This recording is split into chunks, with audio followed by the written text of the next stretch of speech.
যারা নতুন ইটালিতে আসতেছেন তাদের জন্য খুবই গুরুত্বপূর্ণ একটা ভিডিও। আশা করি কেউ সম্পূর্ণ ভিডিওটি না দেখে চলে যাবেন না। আর যারা ইটালিতে আছেন তাদের জন্য অবশ্যই ভিডিওটি না। আর যারা ইটালিতে বসে আছেন, কাজ নাই, তারাও হয়তো বা দেখতে পারেন। সো বেশি কথা না বলে ভিডিও শুরু করি। আমি হামিদুর রহমান, ইটালি থেকে। যেটা বলতেছিলাম, যারা নতুন আসবেন তাদের জন্য খুবই গুরুত্বপূর্ণ ভিডিও। যে নতুন আসার পরে কি কাজ করবেন, কোথায় যাবেন, থাকবেন, কি করবেন, কিছু ভেবে পান না, বা যারা আসছে তাদের সাথে আপনারা কথা বলে দেখতে পারেন। সত্যি কথা, যারা নতুন আসে তারা কিন্তু খুবই বিপদের ভিতরে থাকে। কোথায় যাবেন, কি কাজ করবেন, কাজের একটা টেনশন সব সময় তাদের মাথায় থাকে। কিন্তু আজকে এই ভিডিওতে আপনাদের সাথে আলোচনা করব নতুন আসলে কি কি কাজ করা যায় ডকুমেন্টস ছাড়াই।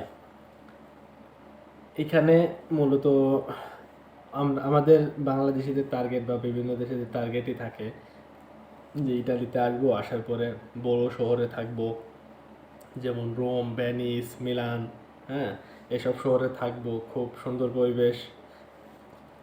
আপনি থাকতে পারেন, আপনার যদি নিজস্ব লোকজন থাকে, তারা যদি কাজের ব্যবস্থা করে দেয়, তাহলে আপনি এমন বড় সিটিতে থাকতে পারবেন।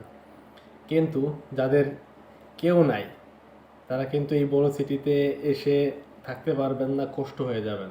আপনারা জেনে থাকবেন গত বছর ডিসেম্বরের দিকেই 2-3 জন মানুষ সুইসাইড করছে, 2-3জনই বাংলাদেশি।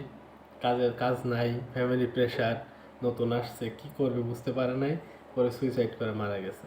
তো আপনারা এমন টার্গেট করবেন না যে বড় শহরে থাকবেন, বড় শহরে থেকে ওইখানে খুব ভালো থাকবেন।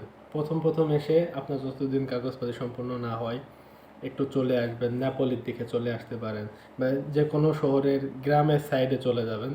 সব জায়গায় মনে করেন, সব জায়গায় হোটেল, রেস্টুরেন্ট সব কিছুই আছে।